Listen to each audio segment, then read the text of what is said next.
मेरा नाम अंजलि है। मैं नोएडा के पास के एक कस्बे की रहने वाली हूँ। उस वक्त मेरी उम्र 30 साल थी। मेरी एक बेटी थी जिसकी उम्र 10 साल थी और मेरे पति का नाम राकेश था, जो कि ऑटो चलाता था। मेरे पति को हमेशा से ही बेटे की बहुत ख्वाहिश थी, लेकिन जब मेरी बेटी इस दुनिया में आई तो डॉक्टर्स ने कह दिया कि मैं इसके बाद दोबारा कभी माँ नहीं बन सकती। बच्चे की और माँ की जान बच गई, यही काफ़ी है। मेरे पति ने सबके सामने कह दिया था कि अब ये दोनों भी मेरे किसी काम की नहीं है। मैंने शादी इसलिए कम उम्र में की थी कि जल्दी जल्दी मेरा बेटा पैदा हो जाएगा तो मेरे साथ खड़ा होगा, क्योंकि मेरा तो कोई सगा भाई भी नहीं था। लेकिन इस औरत ने तो मेरी सारी उम्मीदें ही तोड़ दी। अब मैं इससे छुटकारा पाकर जल्द से जल्द दूसरी शादी करूँगा। पर 12 साल हो गए, मेरे पति ने मुझे अभी तक नहीं छोड़ा और ना ही किसी से दिल लगी की। इसीलिए नहीं कि वो मेरे साथ बहुत ही ज़्यादा वफादार था, बल्कि इसलिए क्योंकि उसे पता था कि उसे अब कोई भी अपनी बेटी का रिश्ता नहीं देगा। वो पूरे मोहल्ले और रिश्तेदारों में एक लापरवाह इंसान मशहूर था। उसने अपना ऑटो भी बेच दिया था। मैं घर में कपड़े सिलाई किया करती थी और उसी से घर चलता था। कभी कभी वो कहीं से थोड़े बहुत पैसे ले आता था, लेकिन वैसे सबको ही पता था कि उसकी कोई पक्की कमाई नहीं है। जाहिर है अगर कोई अपनी बेटी देगा तो कमाई तो ज़रूर पूछेगा और साथ में ये भी देखेगा कि पहली पत्नी से तलाक क्यों ले ली है। इधर अब मेरी बेटी भी मेरे कद जितनी होती जा रही थी, जिसका नाम मैंने डिम्पल रखा था। बहुत ही ज़्यादा खूबसूरत, दुबली पतली थी और ये बड़ी ही अजीब बात थी कि हमारे ख़ानदान में ये पहली लड़की थी जिसका रंग भी बहुत ज़्यादा गोरा था। लेकिन मेरी बेटी बहुत ज़्यादा मासूम थी, क्योंकि मैंने सारी ज़िंदगी उसे अपने सीने से लगाकर छुपाकर रखा था, ये सोचकर कि मेरी एक ही बेटी है, दोबारा कोई बच्चा नहीं हो सकता। अगर उसे भी कुछ हो गया तो मैं तो बे औलाद हो जाऊंगी। इसीलिए मैंने उसे सारी ज़िंदगी ज़रूरत से ज़्यादा ही हिफाजत से पाल कर रखा था और उसका नुकसान ये हुआ था कि वो ज़रूरत से ज़्यादा ही मासूम थी। उसे किसी बात का पता ही नहीं था। मैं उसको लड़कियों के साथ खेलने जाने के लिए भी नहीं छोड़ती थी। इस तरह उससे किसी की दोस्ती नहीं हुई और उसने मोहल्ले की लड़कियों के साथ ज़्यादा वक्त नहीं गुजारा। मैं उसे शादियों में भी नहीं लेकर जाती थी और इसके अलावा हम गरीबों का और कौन सा आना जाना होता है। लेकिन मैं सोचती रहती थी कि मैं उसके साथ हूँ, सारी ज़िंदगी मैं उसका ख्याल करूँगी। मैं तो उसे बाहर के ख़तरों से बचा रही थी। मुझे क्या पता था कि कभी कभी खतरे अंदरूनी भी होते हैं। खैर, ये तो एक लंबी बात है। जब मेरी बेटी थोड़ी जवान हो गई तो मेरे पति ने उससे बहुत ज़्यादा प्यार करना शुरू कर दिया, जबकि सारी ज़िंदगी उसे धुतकारता आया था। कहता था कि तेरी वजह से तूने अपनी माँ को बांझ बना दिया और मेरे बच्चे इस दुनिया में आने से रह गए, नहीं तो मुझे 10 बेटे पैदा करने थे। लेकिन ये सब तो किस्मत का खेल था। मैं कहती थी कि इसमें मेरी बेटी का कोई कसूर नहीं था, लेकिन अभी तक वो मेरी बेटी से नफरत करता था, उसे ताने देता था, उसे अपने साथ कहीं लेकर नहीं जाता था, उसे अपनी बेटी नहीं मानता था, उसके सर पर प्यार से कभी हाथ भी नहीं रखता था। लेकिन आज तो मैं सामने का मंजर देखकर हैरान रह गई। वो मेरी बेटी को अपने पास बैठाकर बैठा था और उससे बहुत प्यार से बात कर रहा था और कह रहा था कि तुम्हारे लिए क्या लेकर आऊं, 1-2 दिन के लिए शहर जा रहा हूं। मेरी बेटी भी हैरान नजर आ रही थी। उसने कोई चीज़ बता दी और उठकर अपने कमरे में चली गई। मैंने अपने पति से कहा कि क्या बात, आजकल बहुत प्यार आ रहा है अपनी बेटी पर। तो कहने लगा कि बस अब मैं बूढ़ा हो गया हूँ और मुझे एहसास हो गया है कि हमारे बुढ़ापे का सहारा है। मैं भी तो पागल था, बस यही सोचता था कि नस्ल बढ़ जाएगी, लेकिन अगर ये मेरे नसीब में ही नहीं है तो मैं क्या कर सकता हूँ। मैंने तेरे साथ नहीं, ऊपर वाले के साथ जिद लगाई थी और ईश्वर के साथ जिद नहीं लगानी चाहिए। अभी ये मेरी बेटी है और मैं इससे बहुत ज़्यादा प्यार करूँगा। ये सुनकर मेरी आंखों में आंसू आ गए। चलो, इस इंसान को समझ तो आ गई और मैंने उससे कहा कि अब तो बेटी जवान हो रही है, अब 2-3 साल में इसकी शादी हो जाएगी और फिर हमारी बेटी हमें छोड़कर अपनी ससुराल चली जाएगी। लेकिन तुमने इतने साल बर्बाद कर दिए। कितनी प्यारी बच्ची थी हमारी। जब छोटी थी कैसे भाग भाग कर तुम्हारे पीछे पीछे जाती थी, तुम्हें पापा पापा कहती थी और तुमने उसे गोद में भी कभी नहीं लिया। इस बात पर मेरे पति की आंखों में आंसू आ गए। उसने कहा कि मैंने वाकई काफ़ी सारा वक्त बर्बाद कर दिया, लेकिन अभी भी देर नहीं हुई है। जब बेटी बहुत छोटी थी तो मैं उसको उसके पिता के साथ नहीं छोड़ती थी, ये सोचकर कि किसी दिन उसको गुस्सा न आए और वो मेरी बेटी को जान से न मार डाले। लेकिन मुझे यकीन हो गया था कि इसके दिल में वाकई उसकी बेटी के लिए प्यार जाग गया है। आखिर वो उसका अपना बाप था, कोई सौतेला नहीं। हमारे दिन इसी तरह गुजरने लगे और ये दोनों बाप बेटी बहुत ही ज़्यादा करीब आ गए। जो लम्हे इन्होंने एक दूसरे के साथ नहीं गुजारे थे आज तक, अब वो गुजार रहे थे। वो मेरी बेटी को अपने साथ बाजार भी ले जाता, उसके लिए तोहफे भी लेकर आता और खाने पीने की कोई ना कोई चीज़ ज़रूर ही लेकर आता था। मुझे आजकल एक जगह नौकरी मिल गई थी। एक सेंटर था जहाँ पर जाकर मैं कपड़ों की सिलाई किया करती थी और एक सूट के साथ काफ़ी अच्छे पैसे बच जाते थे। मैं घर में कपड़े सीती थी तो घर के कामों में लग जाती थी, लेकिन वहाँ पर जाती तो दिमाग सिर्फ काम की तरफ ही लगा रहता था। पहले मैंने ये काम करने से इनकार कर दिया था, लेकिन अब सोचा कि मेरे पतिदेव खाली ही तो हैं मेरी बेटी का ख्याल रखने के लिए। जवान बच्ची को घर में अकेला छोड़कर तो नहीं जा सकती थी, लेकिन आजकल घर के हालात कुछ और ही थे। इसलिए मैंने सोचा कि मैं ये काम कर लेती हूँ और मैं ये काम करने के लिए रोज़ जाती थी। शाम को जब वापस आती थी, मेरी बेटी मुझे रोज़ खुशी खुशी बताती थी कि आज पापा ने मुझे ये चीज़ ला कर दी, आज वो मेरे लिए सूट लेकर आए और आज हम सैर करने गए थे। मैंने गोलगप्पे भी खाए थे, आइसक्रीम भी खाई थी, लेकिन कुछ दिनों से मेरी बेटी मुझे ये सब बातें नहीं बता रही थी, बल्कि कहीं खोई हुई थी। मैंने कहा कि क्यों आजकल पापा के साथ बाहर नहीं जाती हो, तो कहने लगी कि जाती हूँ, तो फिर मुझे क्यों नहीं बताती कि पूरा दिन क्या किया है। मैं तो काम ही करती रह जाती हूँ, तुम दोनों के ही तो मज़े हैं। मुझे बताया तो करो, कम से कम मैं सुनकर ही खुश हो जाया करूँगी। मैं अपनी बेटी से मुस्कुराकर बात कर रही थी क्योंकि मैं उसके लिए खुश थी, लेकिन वो बिल्कुल भी खुश नज़र नहीं आ रही थी। फिर मेरी बेटी बीमार रहने लगी। कभी कहती मेरी कमर में दर्द है तो कभी कहती मेरी टांगों में दर्द है। मुझे समझ ही नहीं आ रहा था उसके साथ क्या हो रहा है। एक ही डॉक्टर थी हमारे पूरे गांव में, उससे बात की तो उसने कहा कि बच्ची जवान हो रही है, इसीलिए ये सब कुछ हो जाता है।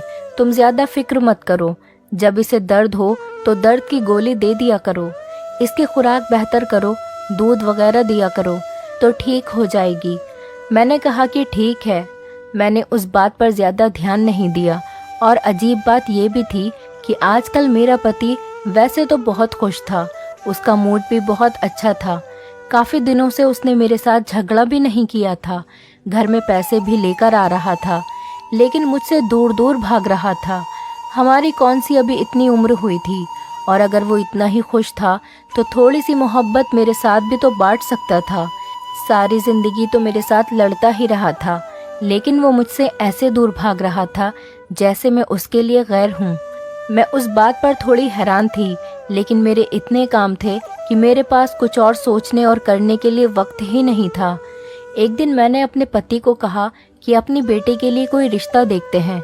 उसने कहा कि अभी से?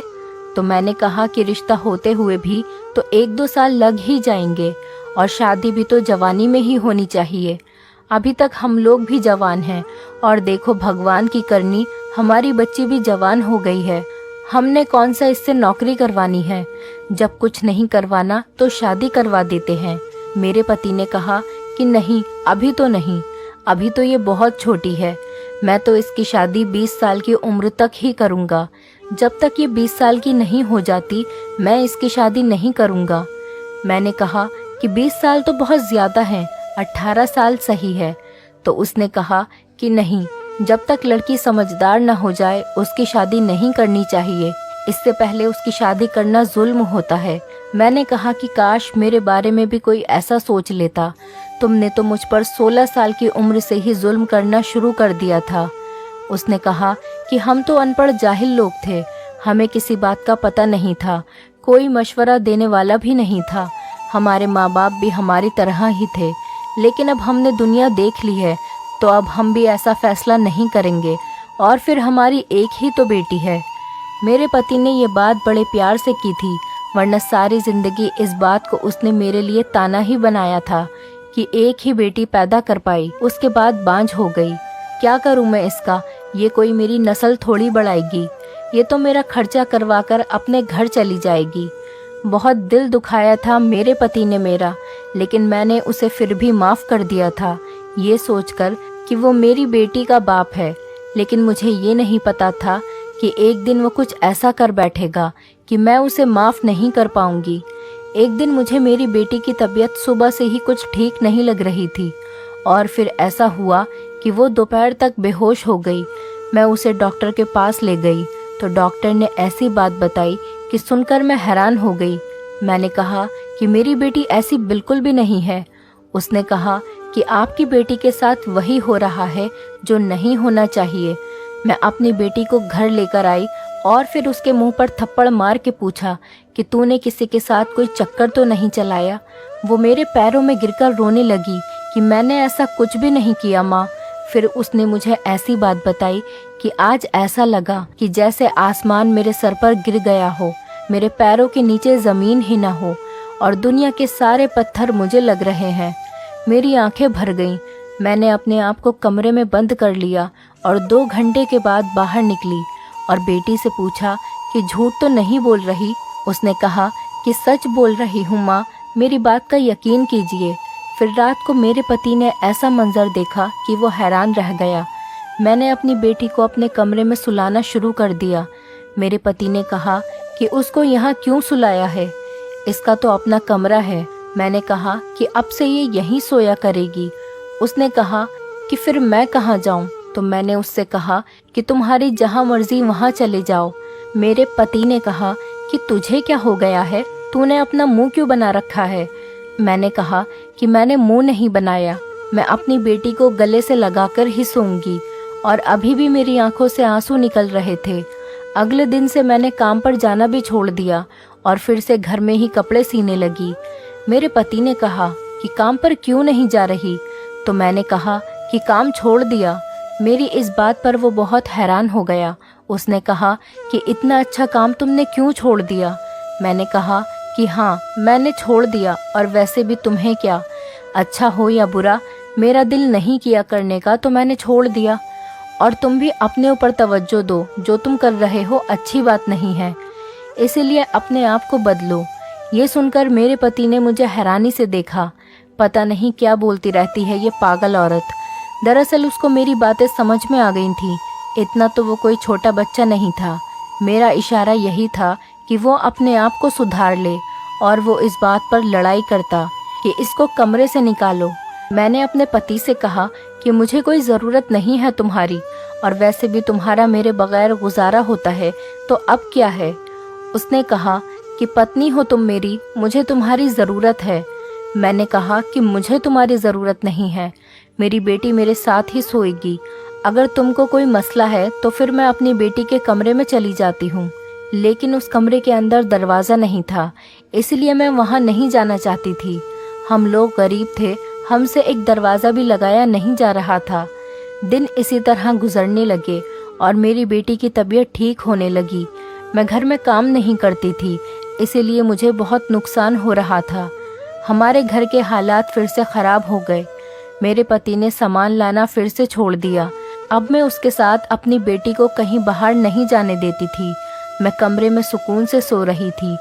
मैंने खाना बनाकर पहले ही किचन में रख दिया था। मेरी बेटी ने मुझे जगाया और कहा, माँ भूख लगी है, आकर खाना खा लो। मेरा पति भी बाहर बैठा था। हम लोगों ने मिलकर खाना खाया और उसके बाद मुझे होश ही नहीं रहा कि मैं कहाँ हूँ। आधी रात को मेरी आँख खुली तो ये देखकर कदमों तले से ज़मीन निकल गई कि मेरी बेटी तो मेरे पास नहीं थी।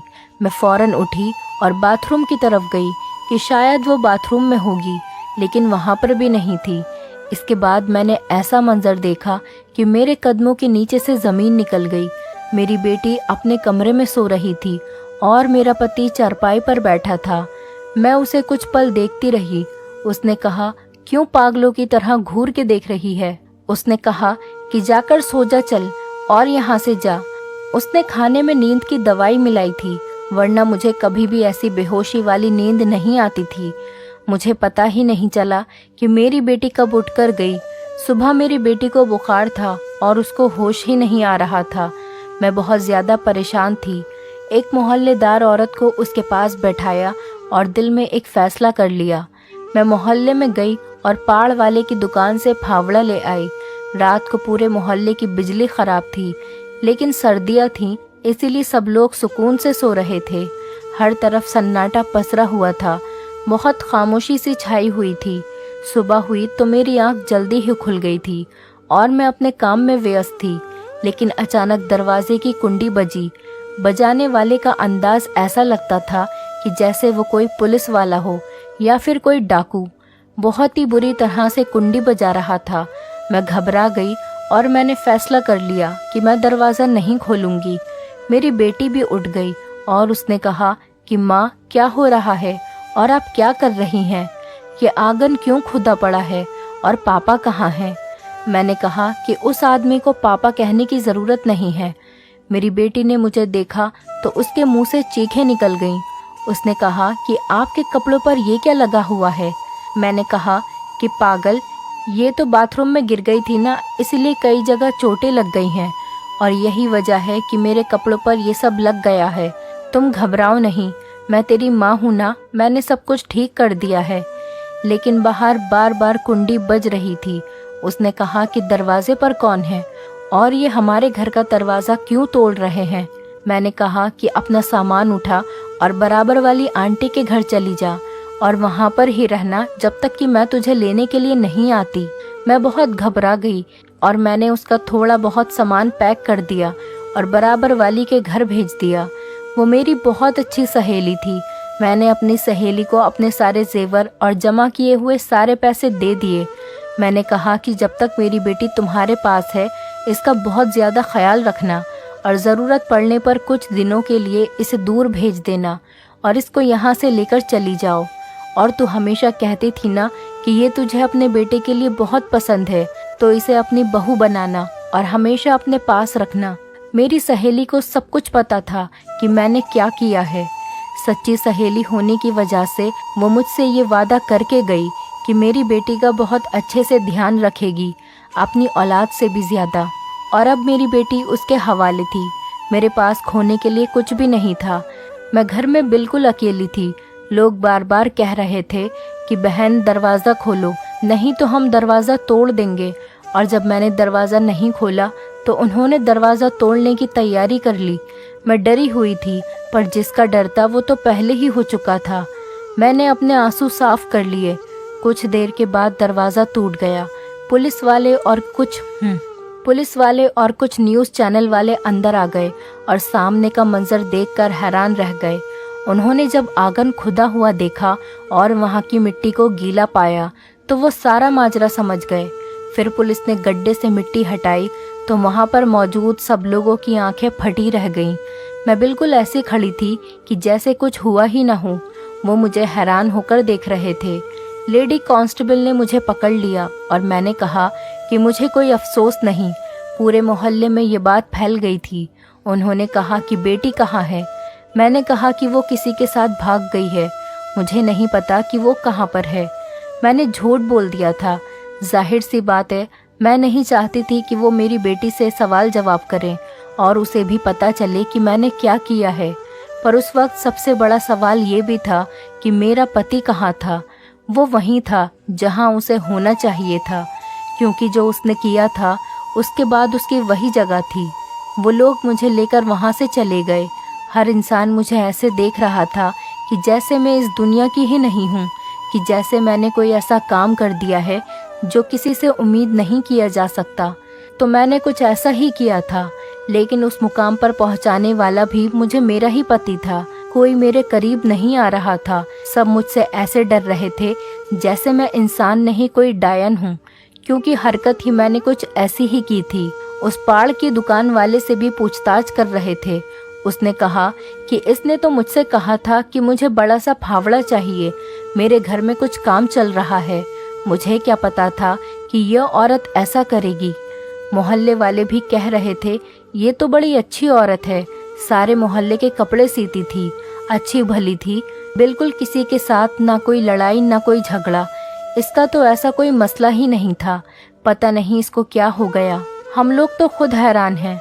और इसकी बेटी भी कहाँ है, हमें ये भी नहीं पता चला। मेरी सहेली ने बयान दिया कि मैं उसकी दोस्त हूँ और पता नहीं ये सब कुछ कैसे हुआ है। उसने मेरी बेटी को कहीं पहुँचा दिया था और ये उसका बहुत बड़ा एहसान था मुझ पर।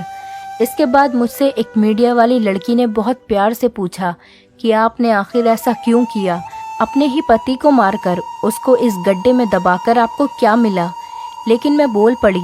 मैंने कहा कि कोई भी औरत ऐसा क्यों करेगी, भला तुम तो पढ़ी लिखी हो, तुम्हें तो पता होगा कि कोई इस मुकाम तक कैसे पहुंचता है। वो इंसान इसी काबिल था और मैंने कसम खाई थी कि उसका यही अंजाम करूंगी, क्योंकि वो अपनी बेटी के साथ ही गलत संबंध बनाता था, मेरी बेटी के साथ गंदी हरकतें करता था। मुझे लगा उसकी मोहब्बत जाग गई है, लेकिन उसकी मोहब्बत नहीं जागी थी, उसके अंदर की हैवानियत जाग गई थी। इसीलिए मैंने उसे मारकर बिल्कुल ठीक किया। जब ये बात सामने आई तो लोग भी यही कहने लगे कि मैंने बिल्कुल ठीक किया है। इस समाज को भी तो पता चले कि किसका साथ देना है। लेकिन अब सारे लोग मेरे साथ थे। उनका कहना था कि तुमने बहुत अच्छा किया, इसको सबके लिए सबक बना दिया। और अब सब ये सोच रहे थे कि आखिर वो किस किस्म का बाप था, सौतेला तो नहीं था, उसका अपना सगा बाप था। फिर भी उस मुकाम तक कैसे पहुंच गया कि उसने ये हरकत कर ली। मुझ पर मुकदमा भी चला और फिर सज़ा भुगतने के बाद मुझे कुछ सालों के बाद ही छोड़ दिया गया। जब वापस आई तो मेरी बेटी अपनी शादीशुदा ज़िंदगी में बहुत खुश थी और उसका एक प्यारा सा बेटा भी था। मैंने उससे कहा कि उसकी बहुत अच्छी परवरिश करना। मेरी बेटी मुझसे गले लगकर फूट फूट कर रो रही थी, क्योंकि उसे अखबार के जरिए सब कुछ पता चल गया था। दोस्तों, उम्मीद करती हूँ आपको हमारी कहानी पसंद आई होगी। कहानी पसंद आई है तो वीडियो को लाइक करें, चैनल पर नए हैं तो चैनल को सब्सक्राइब करें और हाँ, नोटिफिकेशन बेल को ज़रूर दबाएं ताकि अगली अपडेट सबसे पहले आपको मिले।